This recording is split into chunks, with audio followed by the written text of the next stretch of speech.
Hi, everybody. My name is Jeff Cleary, and this is my board game for the prototype that I'm creating called The Kingdom of Lost Words. When we started thinking about the digital game prototype idea, I thought about because I'm an elementary school teacher and I have a 6-year-old son, vocabulary, ELA was right up my alley. So my idea was to have a knight who enters a village or a country where their citizens are not speaking. And he has to go through different sections to then defeat the evil sorcerer and restore voices that were stolen.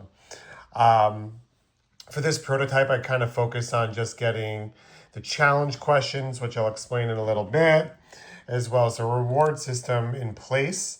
I'll eventually play with my 6-year-old son. And you can see it has very much like a Candyland vibe. I should go slower because uploading to YouTube is very difficult. But it does have a Candyland vibe to it in terms of the path.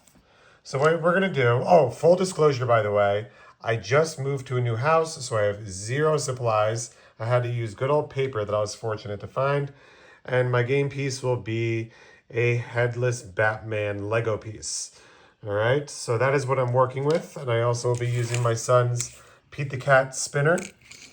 So what we'll be doing is you'll start at the first place and you'll answer a question depending on which section you're in. Whispering Woods is more about vocabulary. So I will pull the first card and I will have a question. What word means the same as happy? And if I get it right, I then spin the spinner and I land on a certain number, 4. So then I would go, 1, 2, 3, 4. Now, if I landed on an owl card, then I could have kept that in like my bank of little supplies. And that's kind of like your Monopoly get out of jail free card. So you can keep in a bank. And so this one would be if I got a question wrong, I could I can draw this card and get a second try.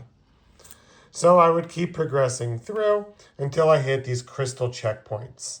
I need to stop no matter what I spin on the checkpoints because those are going to be challenge questions that go along with each section. Once you get that right, you get yourself a crystal. My amazing drawing, thank you. And then you enter the second section. You go through the same bit, answering questions. This one's about antonyms. And then once you get to the end, you'll see some owl pieces are also scattered throughout. You'll get to another crystal point in which you'll have to answer a more difficult question. When you get to the very, very end, you're then going to have to turn in all 3 crystals to be able to enter the Castle of Silence, which is where the silent sorcerer lives.